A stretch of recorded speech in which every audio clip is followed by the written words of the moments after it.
going on, guys? Ted from Nerd Immersion here, and I guess I should probably do a what's new in Waterdeep Dungeon of the Mad Mage. I haven't really done that yet for this book, and unfortunately, they did something really weird with this book, in that they didn't really spell things out the way they normally do, if that makes sense.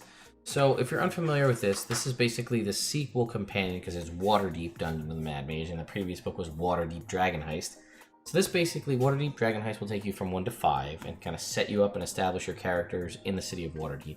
This will take you through levels 5 to 20. So basically, you play the entirety of a 20-level campaign all in one place in the city of Waterdeep. I'll just read the back to you. In the city of Waterdeep rests a tavern called the Yawning Portal, named after the gaping pit in its common room.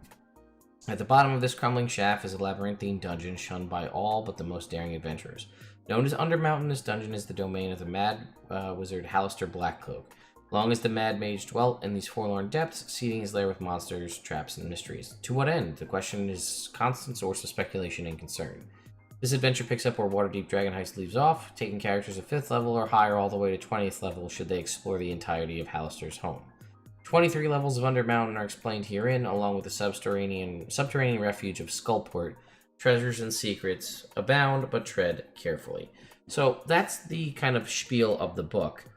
If you like dungeon crawls, this is the book for you. Now, not everything is traditional dungeon-y, as in like it's all underground dungeons, because the way the Undermountain is set up, some of them could be outdoors in the woods and things like that. But normally when I do a what's new book, I usually go over new monsters, new mechanics, and new magic items. There's just too much content here for me to literally comb through page by page and do new mechanics in case any of them do exist. But there are some new monsters, which I will go over, and there's new magic items, but normally, in every other D&D book that's been released thus far, when you flip to the back of the book, you usually have a few appendices, right? You've got Appendix A is typically your magic items or character stuff. Then B is your monsters, and then like any other thing specific. Get this, there are several new magic items, but they're just sprinkled throughout the book. You can't find a list of them in the back to just know what they are. You have to actually read through the book individually to find each one, and it's like listed under a treasure section of, you know, whatever entry or where it's found in there. So you have to read through each treasure section to find out what this unique magic item is that's hidden somewhere within this book. Now, I don't know if that was by design. I'm going to hope it is. But, like, why change up the formula you've had for 3-4 years at this point for this book? But obviously, I will say that this is pretty extensive. And, I mean, like, look at these maps, right? Like, this is one level. And there's 23 of them, right? Things are going to get a little crazy. You could spend hours. This might be one where you want to go to a grid because, I mean, look at this. There's a lot of content here. But thankfully, due to D&D Beyond, I can actually go, because I bought all the magic items just on D&D Beyond, so I could show you the magic items, and then I'll go over the monsters after the fact. There's not too many of either, so why don't we jump over here to D&D Beyond, and we'll look. So, be forewarned, obviously, spoilers here, because we're going to talk about magic items. I don't know where the magic items are technically contained. I can obviously see the page number here, or where the monsters are contained, but you just be aware that there may be spoilers. Or there will be spoilers, it's just whether you want to know. So the Black Crystal Tablet is a legendary item, which requires attunement by a creature with proficiency in Arcana skill. Any creature that attunes to the tablet must make a DC 20 Wisdom saving throw at the end of its next long rest. On a failed save, it becomes afflicted with a random form of long-term madness contained in the Dungeon Master's Guide. As an action, a creature attuned to the Black Crystal Tablet can cast either Eyebite or Gate. The portal created by the spell links to the Far Realm only. After the tablet is used to cast a spell, it can't be used until the next dawn. Eyebite is a pretty decent higher level spell, and Gate has a lot of potential depending on how you want to use it. I don't know if it's worth a long-term madness. It looks like it's just, though, after the next long rest. Yeah, so you only have to, basically, if you make that saving throw, you've just got this going forward, and you can do that once a day. I can see why it's legendary, because Eyebite is, what, a 6th level spell, and Gate is a 9th. So that's why it's legendary, because you're getting access to super high level spells. We have the Blastscepter, a very rare requiring attunement scepter. Can be used as an arcane focus. Whoever is attuned to the Blastscepter gains resistance to fire and lightning damage, and can, as an action, use it to cast Thunder Wave as a 4th level spell without expending a spell slot. So, you could just... See, the thing is, you can cast Thunder Wave as a 4th level spell save with a DC 16. You could just do this as much as you want. So this has some pretty solid potentials if you can get your hands on this item. Depending on the character class you are, I would say like a Tempest Cleric could do wonders with this. A 4th level Thunder Wave that you could maximize the damage on. There's probably a lot of stuff you could do with a Storm Sorcerer as well. So there's a lot of fun to be had. Plus resistance to fire and lightning is... Those are two of the more common damage types, right? Fire and poison probably the most. But lightning's right up there, so that's potentially worth checking out. And again, unlimited Thunder Wave, so you always have an action. It does make a lot of noise, but thunder damage is not very heavily resisted in the game, and it does a little bit of an area, so it's not bad. Circlet of Human Perfection requires attunement by a humanoid. It's uncommon. Only humanoids can attune to it. The circlet transforms its wearer into an attractive human of average height and weight. It chooses the physical characteristics of the form, such as age, gender, skin color, hair color, and voice, except for size. The wearer's statistics and racial traits don't change, nor do items worn or carried by them. Removing the circlet and this effect. The Dagger of Blindsight is a rare dagger that requires attunement. Creature attuned to it has Blindsight out to 30 feet. The dagger has a sawtooth edge and a black pearl nested in its pommel. Proficiency with a dagger allows you to add your proficiency bonus to the attack roll for any attack you make with this. I haven't understood. I've seen that a lot. When you make an attack roll, you always add your... Proficiency with the dagger allows you to add your proficiency bonus to the attack roll for any roll you make with it. You always add your proficiency bonus to the attack roll if you're proficient with something, so I don't understand. Maybe you guys can answer this for me, because I'm honestly at a loss. I've seen this on a lot of things. I don't know why that's there, because I don't see how that differs. If you're proficient with a dagger, you add dexterity plus proficiency bonus for the attack roll. Why does that say that then allows you to do it? I don't know. You tell me. The Decahedron of Doom. 12-sided die with numbers 1 through 12. Can be hurled up to 60 feet as a bonus action. A random magical effect occurs when the die comes to rest after rolling across the ground for at least 10 feet. If an effect requires a target and no tangible target is within range, nothing happens. Spells cast by the dodecahedron require no components. Roll a d12 and figure out what happens. 1 and a 2, it explodes and is destroyed. Each creature within 20 feet of the exploding die must make a DC 13 dex save, taking 40 or 98 force damage on a failed save, or half as much on a success. 3 to 4, it casts light on itself. The effect lasts until the creature touches it.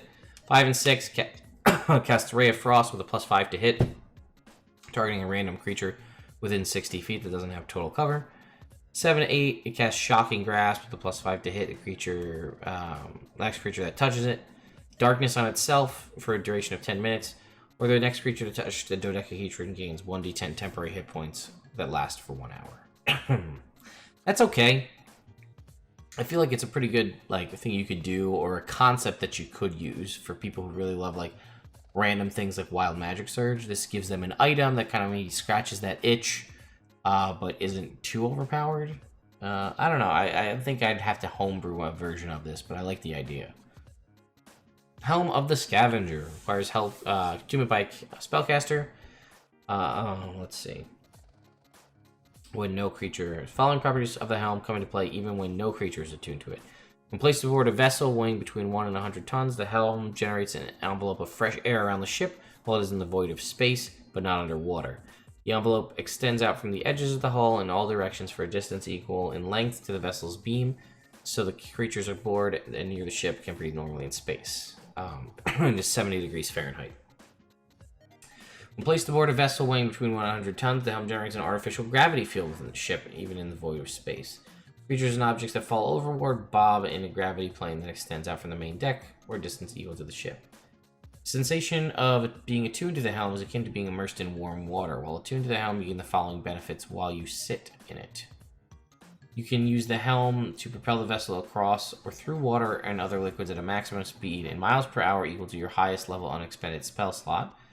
You can use the helm to propel the vessel through air or space at a maximum speed in miles per hour equal to your highest level spell slot times 10.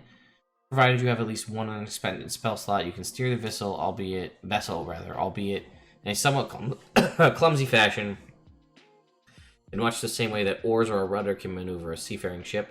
Whenever you like, you can see what's happening on and around the vessel as though you were standing in a location of your choice aboard it.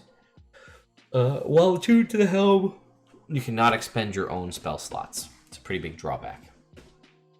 Horn of Endless Maze. You can use an action to blow this horn. In response, 3d4+3 warriors from the abyss appear within 60 feet of you. They look like minotaurs and use the statistics of a berserker. They return to the abyss after 1 hour when they drop to 0 hit points. Once you use the horn, you can't use it again until 7 days have passed. Excuse me. If you blow the horn without having proficiency with all simple weapons, the summoned berserkers attack you. If the requirements met, they are friendly to you and your companions and follow their commands.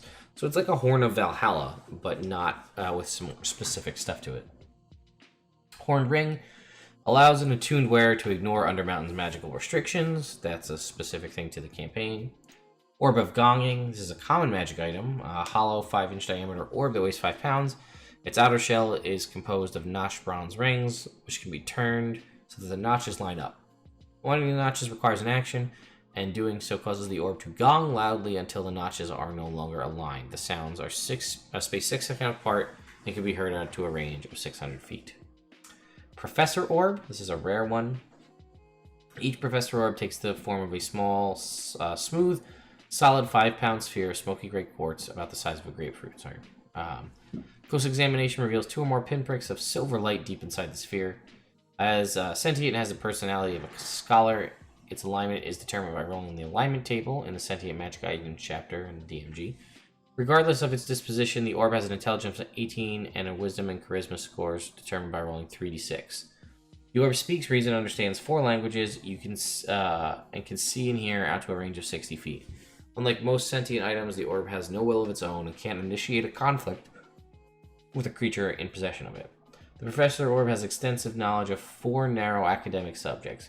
While making an intelligence check to recall lore from any of its areas of expertise, the orb has a +9 bonus to roll, including its intelligence mod. In addition to the knowledge it possesses, a Professor Orb can cast the Mage Hand cantrip at will. It uses the spell only to transport itself. Its spellcasting ability is intelligence. And then with the Shield of the Uven rune, which is very rare, requiring attunement, the character who examines the rune can succeed on a DC 20 history check and recognizes it as an Uven enemy in Giant rune. That's what the Uven is enemy in Giant. Winter's Friend. You are immune to cold damage with this shield. Immediately after a creature hits you with a melee attack, you can use your reaction to deal 3d6 necrotic damage to that creature. You can cast the Bane spell from the shield with a DC 17 save. It does not require a concentration and lasts for 1 minute. Once you cast the spell from the shield, you can't do so until you finish a short or long rest. And the Gift of Vengeance. You can transfer the shield's magic to a non-magical weapon by tracing the Uven rune on the weapon with 1 finger. The transfer takes 8 hours of work that requires 2 items to be within 5 feet of each other. At the end, the shield is destroyed and the rune is etched or burned onto the new weapon. The weapon becomes a rare magic item and has a +1 property. Bonus increases to +3 when the weapon is used against one of the following types of creatures chosen by you at the time of the weapon's creation: aberrations, celestials, constructs, dragons, elementals, fae, fiend, giant, or undead. A shield is made of wood. Wielding a shield increases your AC by 2. You can only benefit from 1 shield at a time. So that are the new magic items contained within Dungeon of the Mad Mage. Nothing too crazy at this point. And you know what? I think I'm going to end the video here, and we'll just do another short video covering the monsters in Dungeon of the Mad Mage. See you guys next time.